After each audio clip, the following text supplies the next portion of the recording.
जय हिंद जय भारत। मैं हूं धीरज और आप देख रहे हैं IHRPC न्यूज पे। अलग अलग जिला के ग्रामीण विस्तारों में मानसून सीजन के दौरान डेंगू मलेरिया सहित मौसमी बीमारियों के मरीजों की संख्या बढ़ गई है।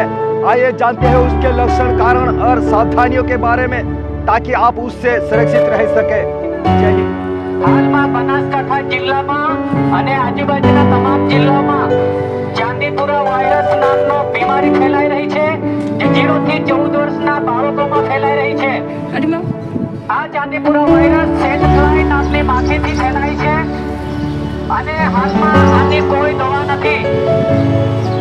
0 થી 14 વર્ષના બાળકોમાં કોઈ બાળકને તાવ આવતો હોય, તાવ આવ્યાની સાથે ખેંચ પણ આવી શકે, બાળક અર્ધબેભાન પણ થઈ શકે અને જે જગ્યા પર મચ્છર કરડે હોય એ શરીરના ભાગે લાલાશ પડતા જાઠા પણ જોવા મળે।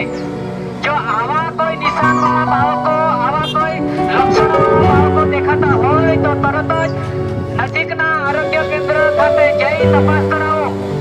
તમારા બાળકોને તંદુરસ્ત અને સાવચેત સલામત રાખો। ખાસ કરીને ઘરની આજુબાજુ પાણી ભરાયેલા ખાડા ખાબોચિયાને પૂરી દો। નક્કામાં પાણી ભરેલા પાત્રોને ટાયર, ટ્યુબ, ડબ્બા ટૂંપીનો નિકાલ કરો।